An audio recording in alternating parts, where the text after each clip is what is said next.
Hello, everybody, and welcome back to the Distance Dilemma podcast. My name is Shaun. I'm in Dublin, Ireland. This is Imran. He is in Thun, Switzerland, and this is our long distance friendship podcast. This is episode number 53, and we're kicking things off this week as we do every week with our out of context weekly scenarios.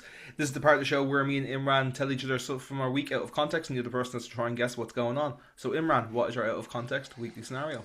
My out of context weekly scenario is Mexican jugs. Mexican jugs. Does this concern the female anatomy? No. Okay, right. Let's just get that out of the way. Did you go to a Mexican restaurant? Yeah, I mean I did, yeah. You sound so defeated. Yeah, I saying know. that. I feel like I kind of gave it away due to my Instagram story, but anyway, go on. Oh God! All right, okay. Now I have to try and remember your Instagram for the last few days. I'm always very conscious of that when we're doing these as well. Like sometimes I purposely won't pick things because I know. I'm like, no, that's going to be too easy to guess because you'll have seen it. I just have Um, had nothing else that's been that exciting, but yeah, let's just see if you can figure it out. Okay, so did you you went to a Mexican restaurant and saw some jugs? I am presuming. No. No, you didn't see any jugs. I mean, I did see one, but I wasn't like looking at another table for jugs, if that makes sense. Okay, yeah, yes, Did yes, yeah. did you I'll say did yes. you purchase a pair of jugs? Yes. Is there anything? So did they? You like? There's no way of this not sounding Yeah, sexual. I know, Did you I know like the his, jugs? I You know purchased his, the jugs. I know his brain is just automatically thinking of boobs. Like, it's just straight, he's trying so hard not to think about it. It's just like, oh, titties, titties. All I will say to that is C. That's it. Is it Can you just figure out what is the jug? double D? Is it like a salsa dish of some sort? No, no, Is it a wine jug? no. Is it something you put food or drink in? Yes, Is it a birria jug? no. What the Is fuck's it a for berry is it jug? for food? No. So it's for drink. Yeah, but can you figure out what the drink is? Oh, was it like Mexican Coke or something, or was it like some sort of was it some sort of Mexican drink that it's meant to be for? No. Is it for an alcoholic drink? Yes. Oh, was there beer in it? No. What, tequila? Yeah, it was in one of them. So you're gonna get it now. So you bought a tequila jug from a Mexican place I didn't purposely buy a for jug. tequila. No, not tequila's in one So of the wait, alcohol. how do you accidentally purchase a jug? Okay, I feel like you're in the right premise, so I'm just going to give it to you because you're not asking the right questions. We went to a Mexican restaurant for Valentine's Day in Bern, and we got there and we were like had to find it on Google Maps because it was a bit outside of the town. So we got there and it was this abandoned building with graffiti on the door, and we're like, surely this isn't the wrong address. But there was a gate to the side of it that said, please close the gate after you. So I'm really close, like I'm presuming you have to go around the back here. Maybe it's at the back of this building. So a main work recommended us to go.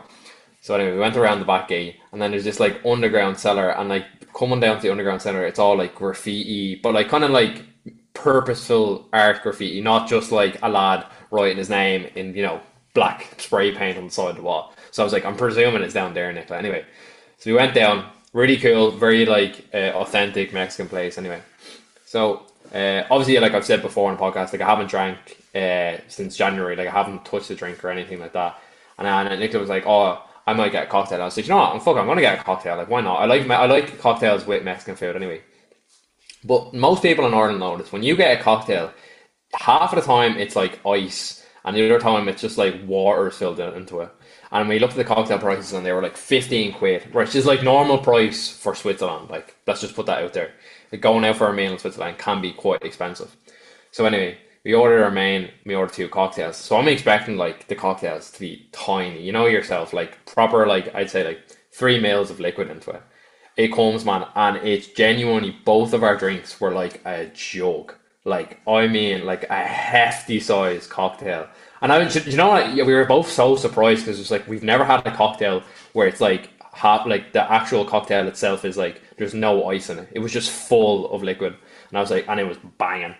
So yeah, Nice. that was my out of context weekly scenario without it not talking about boobs. I was yeah, well, when I was thinking that you like when you mentioned like when I got to purchasing of jugs, Yeah, I was kind of like, oh, so he bought something for the apartment. yeah, That's yeah, where I was going. That's where I was like, yeah. oh, he saw something, and it was like a memento of sorts to take home and remind you. I do need But to say every time we do this out of context weekly scenario, we are also trying to trick each other. Like we're trying to like make it difficult. Because if I just said to you, "Oh, I got a big cocktail," you'd be like, "Okay, so you went to a restaurant and you got a big cocktail." Do you know what I mean? yeah, no, Yeah. that's it. Like we're purposely trying to like not make it super easy for each other. Yes. It's it like Anyway, that's why like when like there's other things that can be like funnier or they can be better, but like they're harder to like explain explain. in Yeah. out of context. So that's like why I pick certain things. And by the way, love Mexican food. Yeah. Oh, Mexican Oh is my top god. three for me. Like Mexican food is my easily. favorite cuisine. Like I will Yeah. Yeah. take Mexican every day of the week over. Yeah. The only cuisine that competes with it for me is Indian. Same. Same. Like Mexican, Indian, I top three for love me. Mexican food and I love jugs. Especially Mexicans. Yeah. I am Okay. So still. what? By the way, just like in case anybody thinks I am still in a relationship after Valentine's Day, Simone knows Simone knows this. This is a well-known fact about me. Maybe not after this episode, but we'll move. Anyway, Anyway, what is our context weekly scenario? my out of context weekly scenario is my caveman instincts. Your caveman instincts. Okay, does this have anything to do with you cooking? Yes, Yes. Okay. So, was it anything to do with meat? Like, were you yes, cooking some type of meat? Okay, right. Were you cooking the meat in an unorthodox way? no, No. Okay. Were you seasoning the meat in an unorthodox way? no, No. Okay. You did. I mean, you didn't hunt the meat. Like, I no, can no, never imagine you going out there and killing one of the horses in the back garden. no, no. Okay, so cavemen. What do cavemen do? They hunt. They gather food. Did you like drop the meat and catch it, like, No. or some kind of way like that? No. I love how like that's strictly a caveman thing. No, no, no, no. I know, but like it's just like, oh yeah, I'm a man. I caught it. It's more a Spider-Man akin, I would say. Does it have anything to do with the cooking process? No, No, no. Okay. Caveman instincts. Does it have anything to do with your beard? no. No. Okay. Oh, this is a tough one. Okay, What's so another thing you would do with food other than eat it. cooking? Eat it. Yeah. Okay, so what did you do that a caveman does when eating? Oh, did you? I know what you did. You just picked it up with your bare hand. You just like, you know what? I'm not using the utensils. I'm just going to eat this like a steak. You just picked it up and started chewing it. Sort of. Yeah. You're Yeah, getting you're fairly there. You've got maybe like one or two more pieces, but like you're like you're hot. You're warm. yeah. So whatever the meal was, I'm not sure. Obviously, I don't know. But whatever the meal was that you ate, you were trying to use the utensils, and it was just pissing you off, and you said, "Fuck this," and you just started trying to eat it with your hands. Yeah, yeah. Again, you're getting you're closer to the right track. Less about like frustrations with utensils and more just being like, oh, Can't caveman be instinct. arsed. No, Oh, yeah, okay. more like just like on that kind of caveman instinct. You keep saying caveman instinct like I'm meant to know what this means. Okay, Because it's just I right. like I picture myself doing this and like it just like gives a caveman kind of vibe. I was gonna say something so stupid there, I let my brain not say that out loud. We It's are like, recording. yeah, yeah, yeah. I was like saying he's gonna use his feet or something. Um, I want to get it this week. I don't want to get it wrong. Okay, what else? What else? Why would you be trying to eat food without the utensils? Like, what as like does it do a caveman do? What do cavemen do? You didn't I think stab it with something. Did you stab it and like pick it up and eat it? No, to help you with this, try and figure out what I was eating because I think once you Was it figure out steak? what, no, Was it a burger? no, Was it a takeaway of any choice? Was it a no, takeaway? No. Home cooked meal. What do you scope? Was it pancakes? Because you're talking no, about last week. If this is some niche meal, man, I swear. no, no. It's something you. It was It's meat.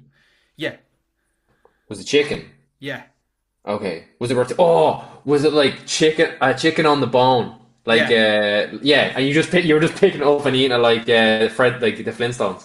Sort of, yeah, right. I'll give that Yeah, to you, yeah. right. I'm gonna give Okay, that to okay, you, okay, right. okay, okay, okay, yeah, yeah, yeah, yeah. Okay, fair. I So understand that look, now. our listeners, I think you have heard of me doing more disgusting things than this. Yeah, So I 100%. don't think I don't think I'm gonna go down your estimates, but for the listeners and anybody who doesn't know me, they might think Sean's a bit of a pig for this. But anyway, we move on. So the full story behind that is I wanted to make a roast chicken. I made a roast chicken, stuck it in the oven, made it, cut it up, Class. had it. Was gorgeous. Now, anybody who's ever made a roast chicken knows, like when you're using like a carving knife and stuff to get it off it, there's a lot of meat that gets left on the carcass because there's parts where that knife isn't going to get at. And I just looked at it. I'll be honest with you, this is not the first time I've done this, and I've probably been tempted to use this out of context as an out of context scenario before because I would say I do this quite a lot after having a rotisserie chicken or after having a roast chicken. So what I done was we were finished, we were washing up, and I stuck on a pair of plastic food gloves, and I just went at the carcass and just started picking the meat off, and like I had the pot of gravy that was like left over, and I was like dipping the meat in the Diving gravy, in. and Yeah, yeah.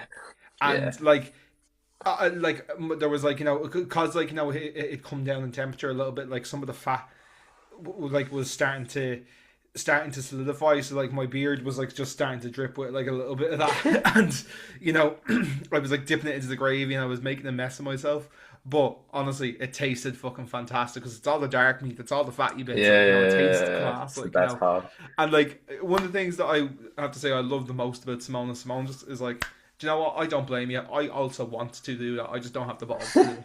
And she's like, "You have at it, like but it's just such like it's just such a caveman thing to be like ripping the I meat know. apart with your hands, and like just taking it down like that. Like that's the That polite makes way more of telling that sense. story as well. By the way, like Yeah, I've yeah, probably yeah, made that sound a lot cleaner than that actually was. Like like I was like doing it, and I was like, I'm a fucking pig, yeah, yeah. like but it works, and it was in my calories for the day. So yup. I could just imagine Sean going a ham on this chicken and Simone just looking over like, Jesus. I love any meat on the bone. Did you ever get ham hock? Oh yeah, so good. This is probably another reason as to why I got as obese as I am slash have been, because when I used to work in the centre a few years ago, I used to go and like go to Dunn's Deli, buy a ham hock for like £5, and like I Just would get a just baguette and tear. just throw it onto it, Oh and then yeah, like dip that into soup, you oh know. yeah. Can't So go wrong. great for protein. Great for protein. Also very high in fat. Anyway, enough of me talking about fat because we could be here all day. Let's move on to the topic for the week. And this week's topic was actually sent in by a listener, so thank you very much. And if you guys would also like us to talk about certain things, we have obviously our form for your distance dilemmas. But if there's anything in particular you want us to talk about, you can send us a message. You can also pop it into that form as well. I'm sure we'll make exceptions and just do topics on it as well. Just let us know if there's something you want to talk about in the podcast. Anyway, this week's topic is personal growth journeys. And in brackets I said who you were and who you're becoming. It's fair to say, like, in our we're in our late 20s now, which is crazy. Yeah. Like it's crazy to say, like, but when this came in, I was like, yeah, like, I'm a very different person to who I was 10 years ago, and we kind of touched on that recently, so I thought it'd be a good kind of topic. But like, I'm very different to who I was 10 years ago. I'm very different to who I was 5 years ago, even like 2-3 years ago. I'm a very different person, so yeah, and like, I'm sure Imran feels likewise in certain aspects as well, so we just thought it'd be a good topic to talk about, like, because we're all just trying, it's everyone's first time here That's it. I think experiencing we all life. forget that sometimes as well. I Yeah. think sometimes, like, I know sometimes when we're talking about, you know, kind of change and growth. And I think sometimes me and Shaun kind of not downplay, but say that other people can't on the, they don't develop as quick as maybe others do and other friends do. I think sometimes we can be a bit harsh the way we come across, but again, like what Shaun said there, it's like everyone's doing it for the first time, and everyone just grows and develops at their own pace and things like that. But I think, look, when I saw this coming in, and I was like, the topic is very heavy, but I was like, from like a basic level thing, if you go back and like, let's say we base this off like our friendship, for example, like we became friends, I'd say, coming off the cusp of like third year into early TY, that's Yeah. kind of like a person year, and like you were a completely different person then to like how I know you now, and then vice versa. Like I'm sure there's probably traits that I still see the same in you as like the way you would see in me, but then also like a lot of differences I would see as well. Yeah, for sure. I think I reckon it's like interesting for you as well to like, not see people for a few months and like see that personal growth. Then when you come back, like, whether that's like in personality, whether that's like physical changes and stuff that like, when you come back, like, there's like, there can be big gaps that you didn't see with people there. Like, I imagine like that can be, and it's something we've like kind of like touched on before as well. Like, I imagine that can be quite like eye opening for you as well Definitely. whenever you're back in Ireland or whenever you're speaking to people for the first time in a while. What's like one thing that you noticed like who you were? I'd say like let's start on like base level. Let's go like from when we were in school. Like what kind of person do you think you were? And then the next jump for you, then I'm guessing just from knowing you would have been like the PLC and then the college and then now were you and Simone, or like what was if you were looking back now like 10 years ago, what kind of person do you think you were then compared to now? Um, Probably an attention seeker. Um, Okay. is probably the best. But it's probably a good way to describe who I was. Like I was very, you know, out there, extra. I think it would have been fair to call me loud, and I didn't particularly. I didn't always think before I speak, and not like in a bad way. That's not like me being like I always said things and hurt people. Like I just think, I was quicker to just act on an instinct and go out there and do stuff than I am now. I think now I will often pause and think about things, and that can be like a good and a bad thing as well. Like I think I got myself into a lot of great situations by just going off instinct and acting on things when I was that age. Like because you've less kind of jeopardy, you've less responsibility, you've less that can fall apart at that age. Like when you're 16, 17, whereas now you have to take a lot of things into consideration. Like when you open your mouth, when you speak about certain people, when you talk about certain things, like it's just something that you know and like I definitely would have been, and like I've been thinking about this a lot recently. I think like I would have been a lot more energetic and fun then, and not that I'm not now, but like I think and that can also just be an age thing of like I don't have the energy I had when I was that age, like but because you've got a lot less weight on your shoulders at that age. Like I said, like with your rent, with your finances, with your responsibilities in life. Like there's people our age with kids, man. Like Which like mental. like it's stuff like that. Whereas there was only maybe one person with a kid when we were like 16, 17. Like and like none of those were like particularly our friends. Like so yeah. Like I'd say like I definitely was like a lot more energetic, a lot more instinctive than I am now. But I also like I don't hate either version of myself. I think I have good qualities in both. Like and I like that I kind of I listen more than I speak now. Like I like that. That's a factor of how I am now. But like I definitely see like a massive like contrast. Like I think I've done like a lot of development over those 10 years. Yeah, definitely. I can even see it from like just being your mate first of all, and then like before, like I knew you in school beforehand, and like we, I don't know if we've spoke about this prior to the podcast, but me and Shaun shared a room in Paris before. Mm. It was like a school trip at the time, and we weren't necessarily friends. Like we just knew each other in the year and that kind of thing. And I didn't really like Sean's character, but I do think that we were very different type of personalities then. And Mm. then in TY, it was a bit different because we started kind of like hanging around each other within the TY groups, and then eventually then we started playing football together, and then it kind of developed from there. And one thing I would say that I kind of noticed for me was probably a little bit more. I was probably a bit of a people pleaser. I felt like I was one of the kind of people that fitted into a lot of categories in school. Like I felt like, I got on really well with like quote unquote the popular kids. I got on really well with people that were a bit lower, like in the class structures or whatever. Um, The social ladder. the social ladder, yeah. And I felt like I was always kind of like doing things to please other people rather than being myself necessarily.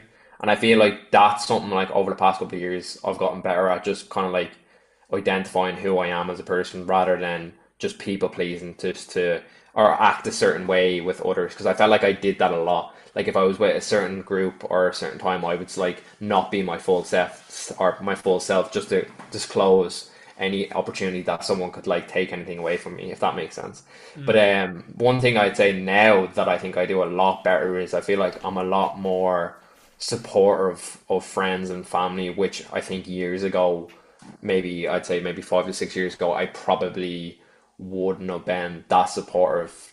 Either that due to being, you know, a self-absorbed thing, or it could be a thing where I don't care as much. But I think maybe that factor for me is probably because I'm now 2 years away from home, and it's like again, like the thought process for me is if I don't keep the connection going, there won't be anything to come back home to, which is not necessarily true, like that's just uh, your negative conscious coming into play there. But I think that's something I've noticed like a development in myself over like in school times. What about Mm. like when you jump transition now? Then I would say like the next phase then would be like PLC and college area. Like what's something that you think you were then, and then like what is something that you've changed now into?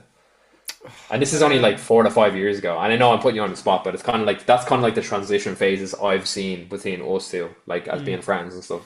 Yeah, I don't know. I think I definitely like kind of went into my shell a little bit more, but like in a good way. Like I think I've always been like Simone says it constantly as well. Like I'm a very extroverted introvert. Like I have Definitely. no problem speaking to a room of people. I've no problem getting up on stage and talking or singing or making a show of myself or making a joke in a classroom and that sort of stuff. And I think I definitely like dialed down the attention seeking aspects and like I kind of as I was going, I think like a lot of people will have this going into college as well because you're like starting to study an area that you're actually interested in. Like you'll knuckle down a little bit more, and you'll just like I spoke before about like listening more than speaking, and I feel like that's where that like transition really started to happen.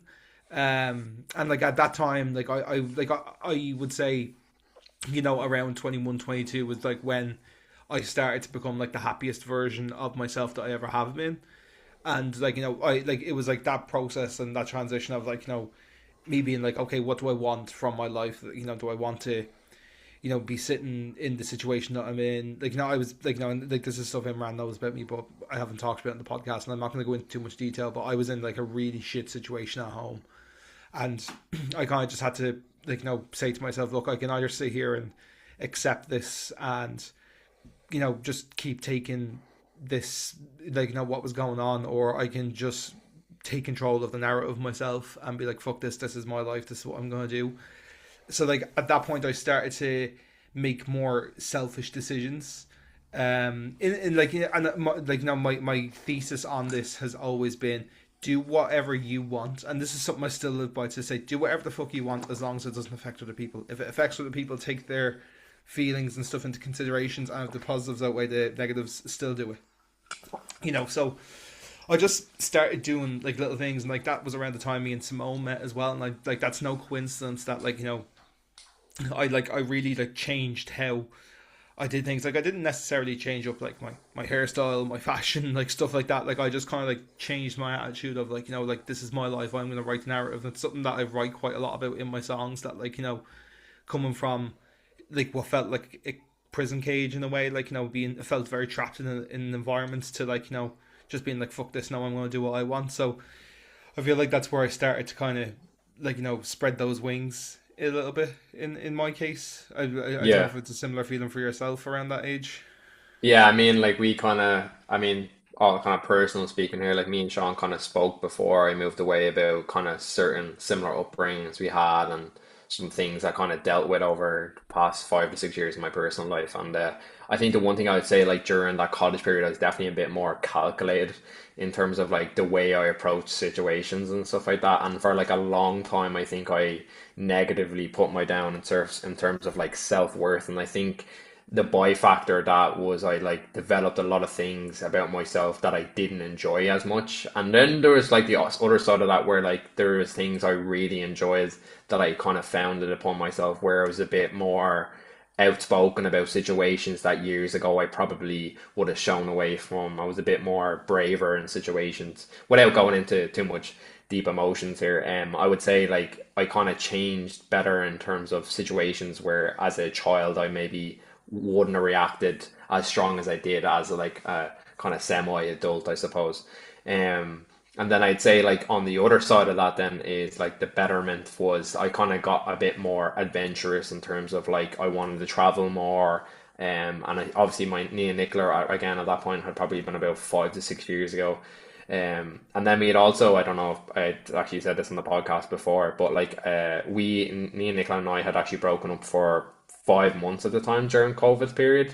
And I think that change within myself for when we got back together was like a huge development, not only in myself but in our relationship, for like personal growth and like focusing on what was important in the relationship and things we can improve on and stuff like that. Because I think a lot of people forget like relationships are, essentially like any other friendship as well. You've both got to work on it. If both of you don't work on it, how are you like how are you expecting the relationship to grow, or how are you going to get better at it?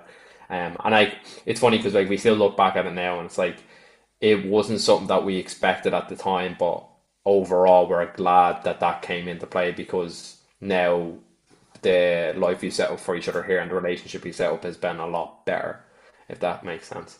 What obviously now we've kind of like gone through like the first stage, the second stage, like so kind of on like the premise of what someone was talking about here, like from the past 2 years and the concept of like who am I becoming, what do you see, for yourself within like the coming years or right now or like the past 2 years that you've experienced with Simone in the house and everything?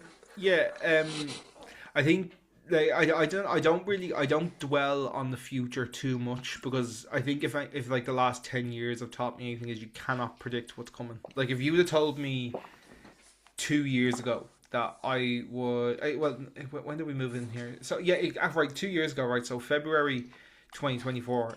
We moved into this house in June or June or July 2024. If you'd have told me in February that me and Simone were going to move into a house that year, I'd have said, not a chance. No way that's happening. Like we didn't have the financial situation for it. We didn't have the right circumstances, but like life just found a way to push us in there. So I try not to like think too much of like into the future. There's like obviously goals and stuff that I want to do, but they're very like close to the chest, and like they're very meticulous. Like when it comes to like music, like I have a very specific way I want to grow my career. Like I don't want to, and I'd always kind of said like, and not that I ever actually had the talent to do this, but I never wanted what the likes of like Billie Eilish, Olivia Rodrigo have, like where they were like super young and got super famous. I never ever wanted that like that. Now, am I on their level? Absolutely not at all. But I wanted to like live my life, and go to college and do those things before I ever kind of like took music into a career kind of space. I kind of just kept it as a hobby, and I have like had that plan up until now, and like now I'm at a point where I'm like, right, okay, let's try and start turning revenue over, and let's try and make this my job now, and like that's been a plan for a while. But like when it comes to like personal stuff like that, like I don't know where I'm going to be in 2 or 3 years. I really don't. Like, and I don't. I think that it kind of makes it more exciting if you don't know, and if you're just let life kind of take the wheel. It adds a bit of jeopardy to it, and that's not always going to be fun. Sometimes it's gonna life gets heavy. But yeah, like if the last few years have taught me that, and is like you can't really plan for a lot. But like you kind of mentioned there, like previously, like I'd say like over the last 2 years, especially like when my mom died, I got very, I talked about before about that mindset of like, oh well, like just do whatever pleases you, and if you just do the selfish thing, if it's not negatively harming anybody, then just go for it. Like, and I really like doubled down on that mindset, and I kind of forgot about the aspect of like, not taking of just taking other people into consideration. And it wasn't that I was like actively doing things that were like badly affecting people. It wasn't that at all. It was more just like in conversation with people, I would just take quite selfish stances on things. Like, I would, and this would be more like, like, I as a lot of people know, I don't drink, and, we done the whole episode on that before, but like, it'd be things like, with my co-workers, I just like wouldn't go to pubs with them, and I wouldn't really engage in conversations with them because of what I was going through at the time, and that was a really kind of selfish thing. And like I look back and then I go, oh, I probably came across like a bit of an asshole, even though inside I was kind of like, oh no, I need my space, I need this, I need that. And while it wasn't like morally wrong, it didn't like affect anybody else's mental health. It probably affected my relationship with those people in the early phase because I took a very selfish and kind of boarded up stance. Whereas like now I kind of look and go, right, okay, while I may not want to go to the pub or I may not want to do these kind of work activities, like, I still have to engage for the betterment of the team and for the betterment of the kind of community that you have with people, like, and it's like, it's just kind of being aware of the bigger picture in that sense. Like, that's something I kind of would have, I'd say I've kind of grown over. Even like, even up to, I'd say, a couple of months ago, I was still quite bad with that. Like, I'd still just be like, no, I'm not engaging with that because I don't want to, because I don't feel like I have to, which is true, and it's not harming anybody. But I kind of like over the last few months have gone like, no, it's probably better for social interaction, for mental health, like, for, like I said, community and stuff, and for team building, to just engage those things. And I've had some great nights, and I've become closer friends with people that I work with because of that. Hmm.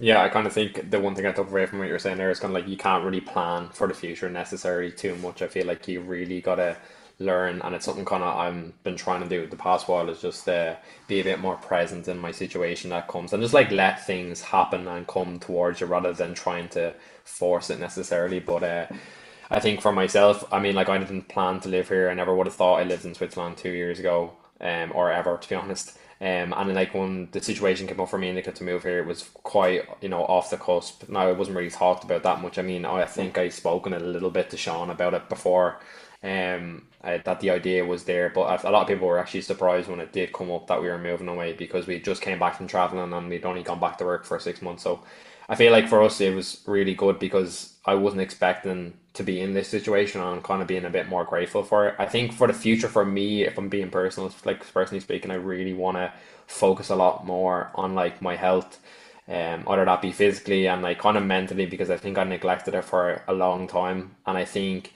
that took a toll on me, and I think it took a toll on kind of like my confidence that I used to have, because I felt like I used to be a really, really confident person, not only like in my personal life, but when meeting new people and like in my workplace, I was sort of kind of like that outgoing kind of positive guy, where I feel like over the recent years, kind of like maybe year and a half, I've kind of like lost that aspect of myself. But things like Shaun said there, things get heavy, things come into your life at certain aspects and things you can't really have much control over. So first off, I'd say like I really want to focus on only controlling things that I can control and not dwell too much on the things I can't.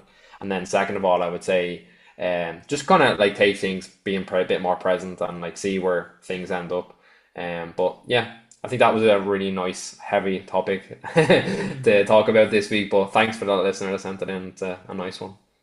Yeah, and do you feel like there's been like certain things that like moving abroad has like helped you, or do you think like there's been some things that it's like negatively impacted you? I know the experience has been mostly positive, but like Yeah. has like has there been specific aspects that have been like you feel like I'm just trying to think for like people like I before me and Simone moved in, we did consider it moving abroad and doing stuff, and Yeah. like I'm just like that I know from some of the dilemmas that we've had and some of the like kind of questions and answers that we've had from people in the past, like there's a lot of people who kind of have been debating it, like like is there certain like things that for you personally you've been like this has been great for this, and then like this has been bad for that, just to kind of give some context for Yeah. some of the listeners. Yeah, of course. I mean, I think well, maybe I'd look at kind of like the cons first. I would say like the big thing for me was isolation can become like a major part when moving abroad, and it's something you don't really take into consideration.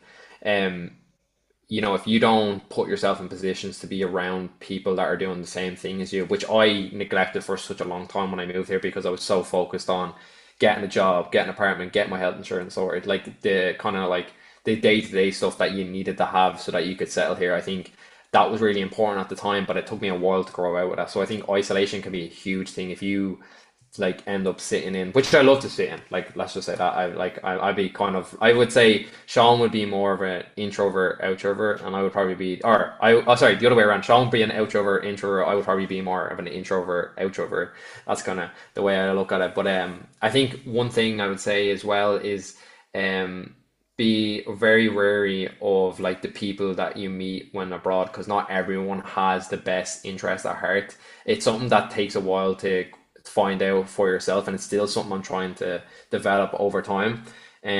Also like things as well that I didn't take into consideration when I moved away was kind of like I was kind of like a blind eye to it, but like because I live in a dominant area that like German is speaking, you kind of have to like put it upon yourself to try and develop to learn the language, and like learn the style is not the same as like living at home. Like for example, like people that live in Ireland might think that something is funny, or that think that a style of like joking and laughing can be seen in a different light here. And then that's just me using Switzerland for example. Like there's different like people live in Australia, America, Canada, etc. So I think they're like little small things that I would say like are the con side for moving abroad. But then like if you look at the pro side, which I have said like mainly living abroad for me and Nicola is a pro.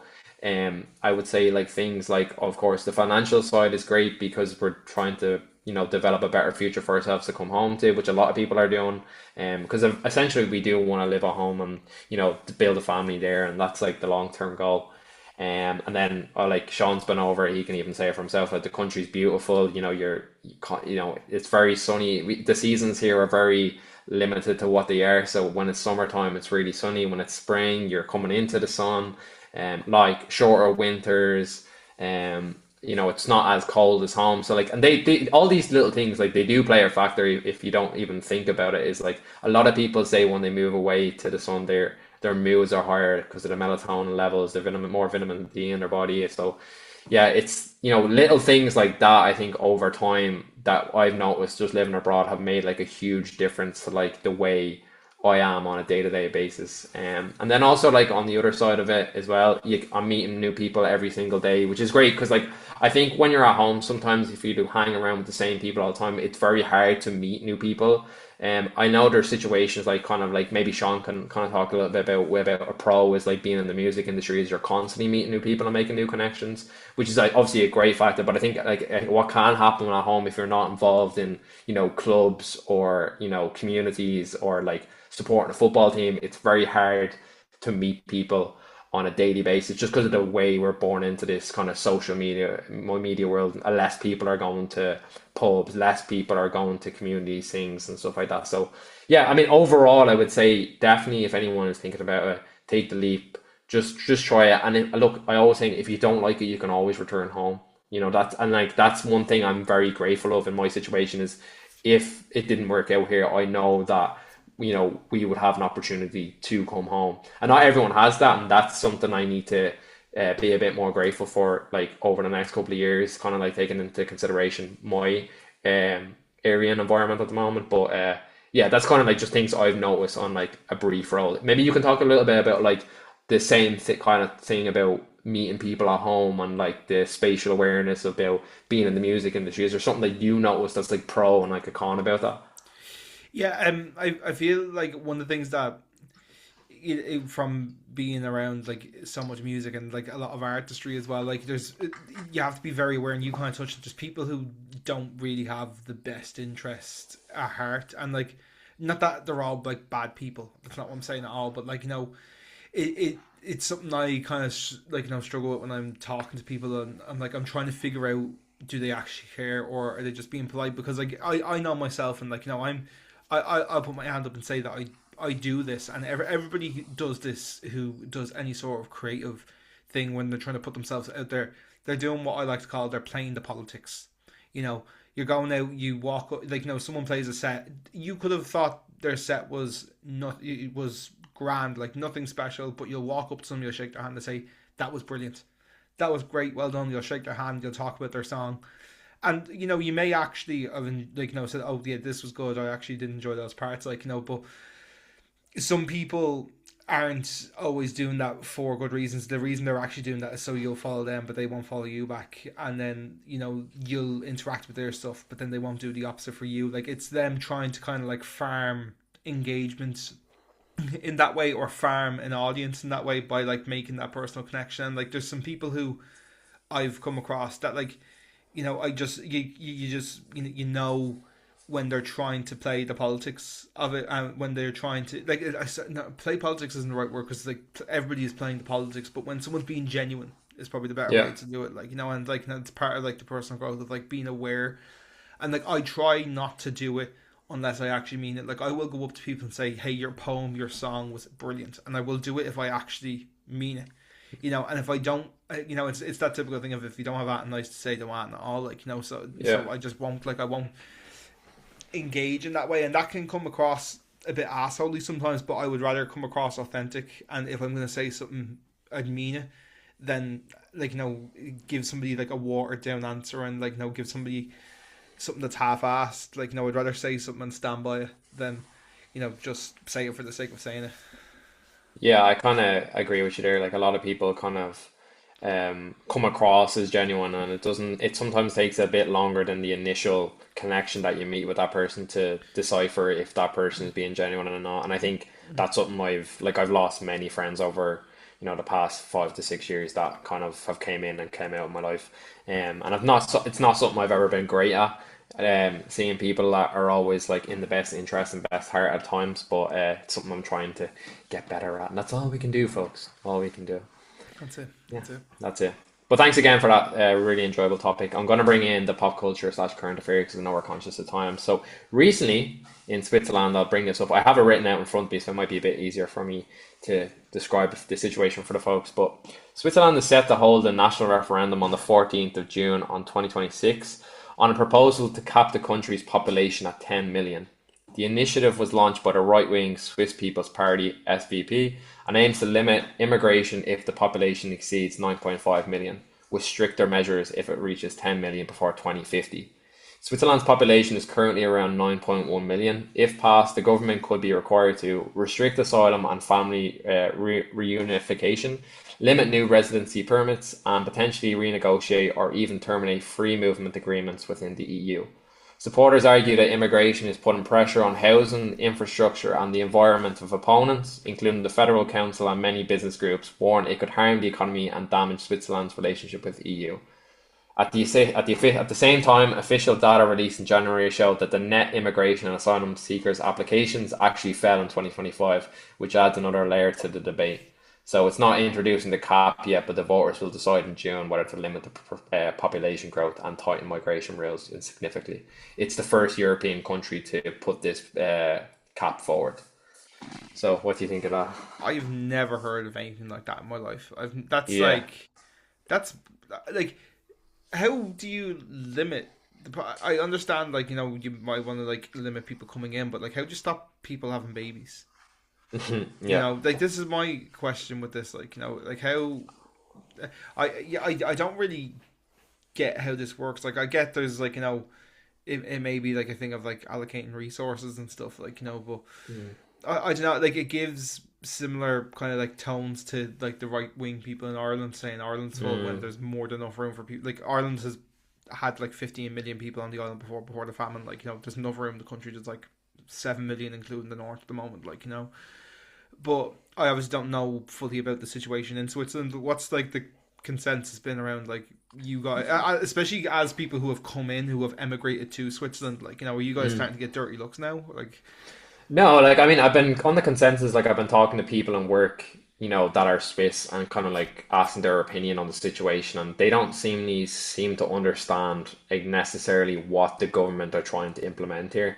I think they believe that there's a big issue with immigration, but like a lot of people say, and like most countries, you need immigrants to come into the country so that you can build resources, infrastructures, and put structures in place so that the country can grow. I mean, the Irish backbone would literally not be growing right now if it wasn't for immigration. So I think every country needs it. I think we would be so boring as like a nation worldwide if we all just sat in our own countries and didn't Mm. explore the world. You need different people, different cultures, because that's like how people can identify themselves in that culture. And I think Ireland has been a great example of that over the past recent years, you know. But yeah, I not for me necessarily. I've never really had situations where I've had dirty looks and stuff. I mean, I do experience a lot of people kind of maybe a bit more curious of why we're speaking English and a Irish twang on the train, or some people may stop us if we're on the bus and ask, "Oh, where are you from?" and that kind of thing. But the consensus, like from when I was speaking to people, is they don't see why there will be a cap limit, considering that Switzerland is the richest country in Europe right now, and also they're the most profitable in-house. So it's kind of, I'm finding a lot of holes and gaps to why this is in place. Maybe it could be on the right wing consensus, as it was saying that the initiative was launched by the right wing Swiss party SVP. It could be on the aspect of them thinking, the kind of right wing aspect of thinking, oh, they're taking our jobs, they're taking this, kind of like the consensus what we have been seeing in Ireland over recent times. Mm. But yeah, I don't know, man. It's a bit of a weird one. I've been trying to like read into it a little bit more, but I think until the referendum comes on, you don't really know what's too much information to put in. Yeah, the one thing for me is like, how do you stop like a baby boom happening? Because like these things do happen, Yeah. Mm, as well. Like I just don't understand how you can cap a population. Like, that just is me. Like, there could be reasons for this. Like, but or like ways to do this. But, like, but I don't understand how you would really strictly enforce that. Like, if you and mm, Nicola decided to have kids in Switzerland, what's stopping you guys having 5 kids? Well, I suppose you can't flush the mm. toilet after 10 o'clock, so this wouldn't be the first time Switzerland have brought in this fucking an eyebrow raising law of some Mm. sorts. Yeah, it'd be interesting to see how this plays out over the next couple of months. I mean, again, I think it's more to do with maybe like the idea around immigration rather than actual population rising. Because, like you said there, like how can you stop, people developing families and babies and everything? But Mm. I don't really understand why the cap is coming in or why they need to push this forward. And then the question is if this does come into play, looking at other European countries that might see this and try to use this for their own country. So that's another danger you need to look at. Could be all turned into capacity holders and stopping it. Like, let's be real, Ireland's a small island off the coast. So like you need to remember, like we are one of the highest, I think, in Europe for mixed generations and mixed cultures into our land. So I think more the merrier. I mean, you need people here to build infrastructures, and that's how the countries grow. So For sure. I don't really see what Switzerland's part is doing here, because I'm sure a lot of the jobs that Switzerland have in the backbone are probably based off immigration. So yeah, we'll see.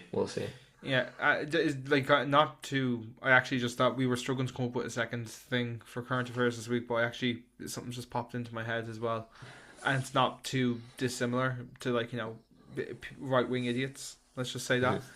But well, we'll go into it like in 2 minutes because I do think this is interesting. Like, but like like you said, like it makes a country more fun, more vibrant by having immigrants in. Like, some of like the best people I've worked with have been immigrants or have been sons of immigrants. Case in point, I've got a podcast with one. you know, so I said that and I was like, I could be getting something so wrong here. I mean, he's not necessarily wrong. Although I was born in Ireland, like if I didn't come out, if my dad didn't come to Ireland in the first place, like I wouldn't have been born. So you got to look at it from that aspect. That's And then kind of again, what I was going for. but the thing I always think is really funny, and it's kind of not to do with this, is like who identifies like a land and says they're from there. Like if you went back like millions of years ago and seen the coast of Ireland, like someone had to just find that land and just call it Ireland. The same thing, like when Christopher Columbus came to the States, like what is an American when you think about it? Like when someone says they're American, it's like what do you mean that you're American? It's like they've got no culture back leg to fall off. The whole country has been, built off immigration. And that's why I'm saying how important immigration is. You know what I mean? You need people to come into a country and build upon the infrastructure so that the country can grow. That's what I'm not understanding from this point of view from Switzerland. It's like, how are they not understanding how big immigration is for their own Mm. country? I think maybe they focus too much on like their wealth because they're doing so substantially well in terms of income into the country. Yeah. So I don't know. Yeah, do you notice like a big difference between the right wing in Switzerland compared to Ireland, or are they kind of Mm, singing off the same hymn sheet? I think they're a lot more quieter, or maybe I just don't see it as much as like publicized as maybe it is in Ireland. I mean, over recent times, I mean, me and Shaun kind of spoke about it, and if you're not from Ireland, you're probably living under a rock. But like the growth in right wing in Ireland has been dramatic over the past 3 to 4 years. But we're here. I know SVP party. I know a little bit about them, but from what I've like visually seen in like environments in like Zurich or big cities, I don't see it as much as I would probably see it vocalized in Ireland. So I can't really speak on that. But I will say the one thing I want to see over the coming months will be like how hard will they be pushing this in terms of like advertisements, billboards up on the sidewalks and stuff like that. So we'll see. We'll see how it plays out. What were you saying there? You have another topic to bring in? Yeah, it just popped into my head there as we were talking about that. But there's been quite a lot in being said at the moment. Did you hear about the kind of racism things that have been happening with the one of the Irish rugby players? No, no. So I didn't watch the Six Nations at the weekend. I haven't watched any of the matches so far. But apparently a player made his debut. His name is, I have it on my screen here. Edwin Ogdogbo, I believe I don't know if I'm pronouncing that correct, but Edwin Ogdogbo. He is born and raised in Ireland. He was born in Cork. He's from Cove, I believe. He's a black man, and he made his debut for Ireland in what should be like one of the proudest moments of his fucking life. He is just been like hounded with racist abuse in comment sections from like it's everything from like the IRFU's official social media account to his social media accounts, any like RTE, any like publication that's posting about him. The comments are just being flooded with racist assholes just saying he's not Irish, saying that he doesn't belong in the country, and just like going down that rabbit hole of making stupid comments. Like the fellow was literally born in Cove in Cork. He is as Irish as me and Imran. He was born in the fucking country. Like he is Irish. And it just it's I've been seeing this, and Ireland has, and this is something I've been saying for a while to myself, and I don't think people realize how bad it is. But Ireland has got a really bad racism problem. Like Ireland is a very, I wouldn't say we're a racist country because I think there is more good than bad, but there is a racism problem in Ireland. And it's just such a shame. It's such a shame that like this young fella's debut, which should be such a proud moment for him and his family, is just being cast aside and put in the shadows because of all these fucking allegations. It's probably going to be a day that he doesn't look back on fondly because of all this stuff that's happening. And I feel like, I like taking into consideration, I don't always see why colour has to come into the forefront. Let's not take into consider he probably worked his ass off to make it onto the squad. And I think that's what happens with a lot of sports stars is it can be affected because people take it upon themselves to make it more about them and how big of a situation it is rather than he's just a great player and that he's been able to, work so hard and been able to make a debut for himself, which I'm sure was probably great for his family and something he'll never forget. But like you were saying there's just some idiots online that take it upon themselves to say something not nice at all. And I think we've said this, if you don't have anything nice to say, don't say anything at all. Yeah, but that's it. Yeah. Like I just don't see how this fella making his debut for his country is his country, by the way, because he is fucking Irish. I don't know how that's affecting you. Like, for me, it's like it's like the people who are leaving these comments are just fucking sour that he has worked his ass off to get that opportunity, and he has gotten himself to that level, and they couldn't get themselves to represent their country or represent themselves at a high level in some form. Like, it doesn't have to be rugby; it can be in any sort of sports or any sort of kind of creative artistic thing. Like, but it kind of it says way more about them than it does about Edwin. And like, you know, sympathies with him. Like, you know, I hope he goes on and has the fucking tournament of his life. I hope he gets man of the match in every fucking game, and I hope he becomes player of the tournament or something like that, and he shuts them all up. Like, you know, because I hope he becomes like one of the best players in the team, so we can just shut them up and be like, yeah, you'd be fucked without me, though, wouldn't you? You know. Exactly, man. And I think that's what it is. This is like outsider's perspective that of this guy. He can only really focus on himself and just play his game. Like, unfortunately, but I like same boat as you. I hope everything goes well for him and come on the Irish, I suppose. Oh, yeah, there we go. And There we also, go. actually, sorry, something else just popped into me. Oh, I've got loads of current affairs now. Ireland got drawn against Israel in the Nations League. Yeah. That I is was gonna I be, actually surprised we didn't bring this up because yeah.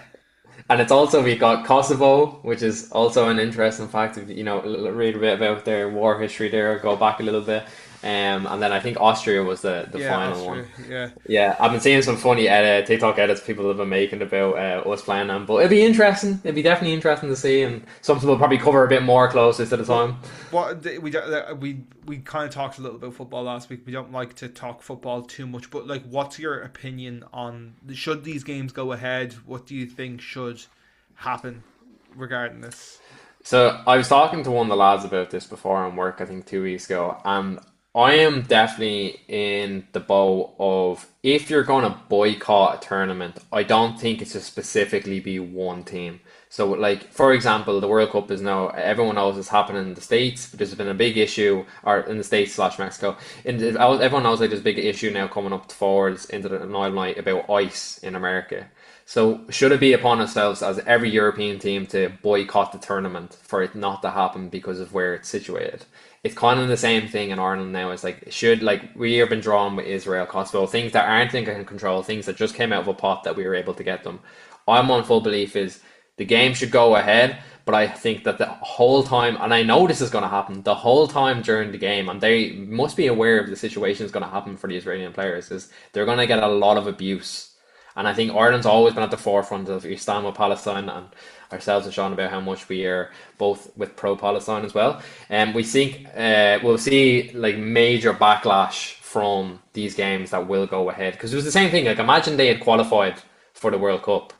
That would have made an even bigger boycotting situation there. So on one hand, I am in the thing like the game should not go ahead and the game should just not be played. But then on the other hand, it's like if one team is going to do that, you need the backlog of all European teams to not play the games, if that makes sense.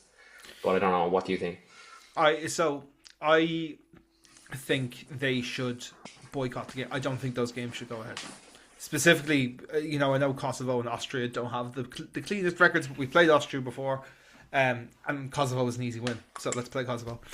But right with Israel, I don't think they should. I think they should call those games off. I think the FAI should refuse to take part, and if they end up surrendering those games and taking 3-0 losses as a result, I think, you know, look, are we going to win the Nations League? No. Are we going to qualify for the finals of it? Probably not. You know, is the Nations League a big international tournament? Does anybody actually give a fuck about it? No. But I think it says a lot more about Ireland. It says a lot more about the Irish. And it's. I think it's more important to be on the right side of history, and I think it could be, you know, a launching point. And let's say you give Israel those 6 points, and as a result of them getting 6 points in that game, they beat Kosovo, they lose away to Austria, and they draw at home or something like that, and they end up qualifying for a tournament because of this. That puts Israel in front of more people, and if Ireland can be the catalyst to start off these protests, you know, when they come against bigger nations, when they play the likes of Spain and Germany, you know, having the, if you can have Ireland start this trend in a way, you know, so that when they play against the likes of, like, imagine they played Spain and they had a lot of Catalan folk come to that Spanish match. Like, the Catalans are, like, you know, historically pro-Palestine as well, you know, because they've suffered similar oppression. You know, you could start a really big movement, like, you know, because at the end of the day, football is the world's game, but it's also about respect, and some things are bigger than football, you know. So I'm happy to surrender 6 points, give 2-3-0 losses to the FAI. I think it's far too important, And a lot of people will say keep it politics out of football. Football is political. Football is Football has always political. always been political. Football has It's always been always political because it's regional. If you were supporting a Premier League team, if you're supporting a League One team, it's based on your area, it's based on your community and your beliefs. Football has always and will always be political, and you cannot change my mind on that. I don't think the games should go ahead. I think it's a great opportunity for Ireland to say fuck Israel and show ourselves and the rest of the world that we want to be on the right side of history. I mean, I definitely do agree with you there in some aspect. I definitely think it is something that will probably become a bit more interesting closer to the time, even though we're not that far away from it. But we'll definitely see how it all plays out. I know we are cautious of time, so it will bring into your distance dilemmas. This is the part of the show, guys, where you guys send in your distance dilemmas. We do have a new link on our Instagram page. You just send in your dilemma. It's all anonymous. We don't know who it's from. And then me and Shaun dissect it each week. We only have one this week because it's quite long, quite big. So what I'll do is it's broken into 4 sections. So I'm going to read per section and then maybe me and Shaun will dissect it overall. I don't know if you're happy with that or yeah. Yep. So I went to a work training last week to be able to program a lab machine at my workplace. The training was 3 days long. The trainer was super nice and the content was insane but super interesting. For context, the training consisted of 6 people in a classroom. First, we had a theory class for some minutes with the trainer, and then we were paired with another person to go to the machine and the practice we learned. Okay, so pretty basic, basic there. It's giving us the background to what the situation is, and I don't really need to talk too much about that. But the random guy that I was paired with for the practical exercises basically mansplained me the whole way through. We had agreed that we would take turns to do the exercises, but every single exercise he would pick up the keyboard and mouse and start talking to himself on how to do the exercises, completely disregarding my existence. Sometimes he would explain, but he was a proper programmer, so all his wording was overcomplicated and not helpful. I would give him suggestions and he ignored me. Once I did an exercise and he completely deleted it and started again exactly the way I did it. Whenever I managed to start an exercise, he was constantly telling me what to do, so I couldn't even think for myself. And this went on for 3 days, so I was always arrived home super tired and feeling super stupid.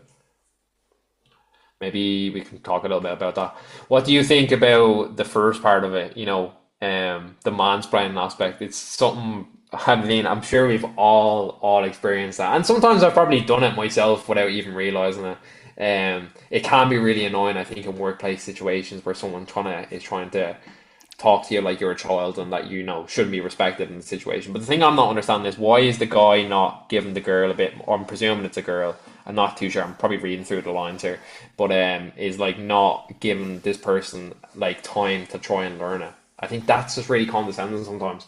Yeah, but like it's supposed to be a practical exercise where you both are taking turns getting experience, and by the sounds of things, this fella has enough experience, he knows what he's talking about. So in this case, the person who sent this in needs to experience this a little bit more, needs to practice, needs to make mistakes and learn from them, Thanks. and he's just not giving this person the opportunity to do that. So that's kind of all that I can see. Like it's obviously frustrating as well, and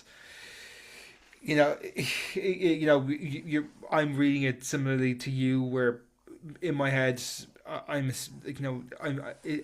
kind of led to believe that this is a female who has submitted this. And the thing I think, especially in the space, men don't mansplain to other men in this context that much, especially when they're both on a training course.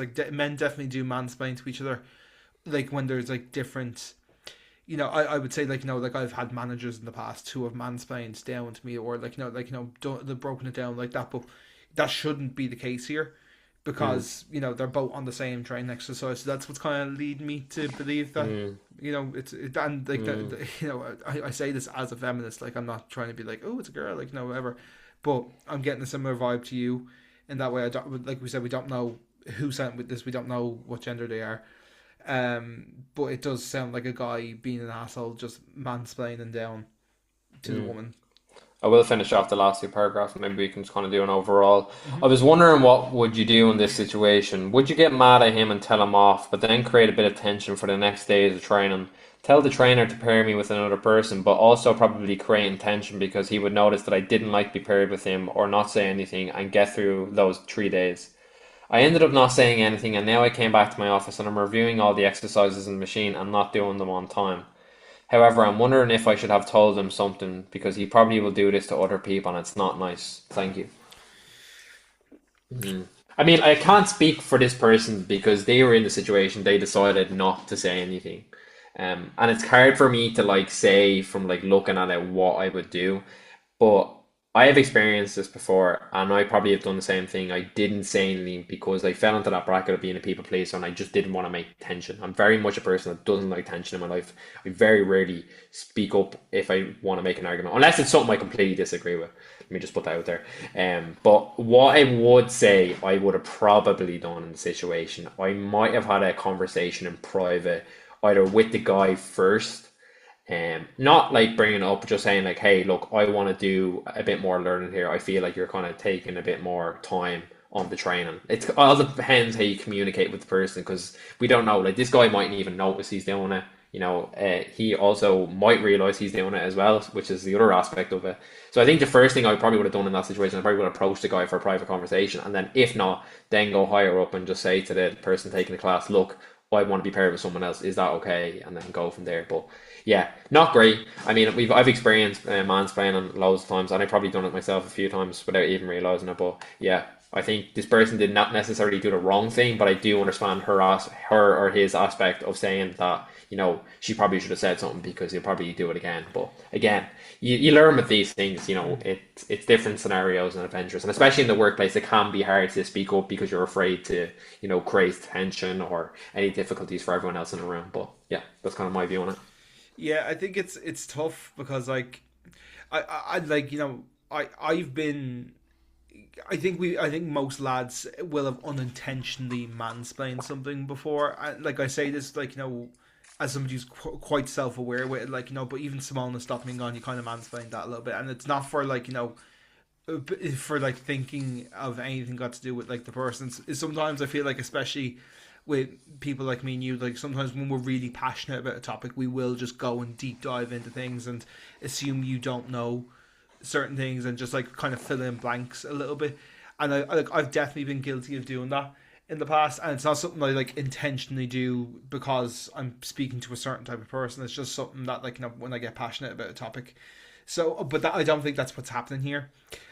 For me, I think the best course of action would have been, and I think you know maybe saying you mansplain to me isn't the first thing you should say. You can just pull them aside and say, hey, you know, try and, just say it kind of black and white and be like, look, I'm not getting as much out of this. I want to tag in a little bit more. And if he doesn't listen to you after the first time, then say, look, I feel like you're kind of mansplaining to me a little bit here. And I think, I think now, because people are so self-aware of like the weight, like being like saying that like your mansplaining is like, I think like if someone said to me, oh Shaun, you mansplained that, like, and I kind of go, oh my god, I'm so sorry, I did not mean for it to come across that way at all. It's almost like it's a slur in a way, like to be like, you mansplained that to me, like like that's kind of how I feel about it, because I don't want other people to feel, I didn't mean to, I would never mean to make somebody feel lesser in that way, like but that doesn't seems like it's translating here. So I think like after that point, if you kind of have that second conversation, say, hey, I think that's what it is, you throw that word at them and then nothing happens, then that's where you have to go up to somebody in a superior position and say, look, like the trainer, and say, look, I want to be with somebody else, like this just doesn't work now, and it does make things, it can make things awkward, depending on the people, depending on the size of the room, depending on if you're like looking at this person across the room. But it's a tough one. I don't think there's like a particular like correct answer. It's just kind of like what you feel is best. But now, this person is now on their own time having to review their exercises and basically having to do their time again. So that's negatively impacted you.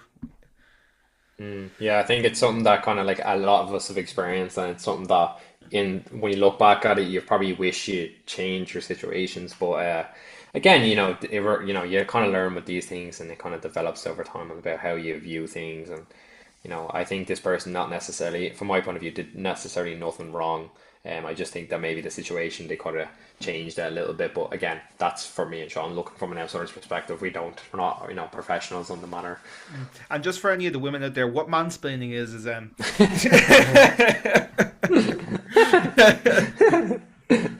That's a good way to end it. And I'm out. Okay. Yeah. Cool. That was a good one. But yeah, peace, love, and rock and roll. That's try not to mansplain it. Be self-aware. Yeah, that's it. Okay. I'll let you roll out the red carpet. Thank you very much. Anyway, guys, thank you very much for tuning in to episode 53 of the Distance Dilemma podcast. My name is Shaun. I'm in Ireland. This has been Imran. He is in Thun, Switzerland. And this has been our long distance friendship podcast. And we will see you again next week. New episodes every single Monday, 6 a.m. Irish time, 7 a.m. Central European time. Until then, guys, thank you very much for listening. And we will talk to you again next week.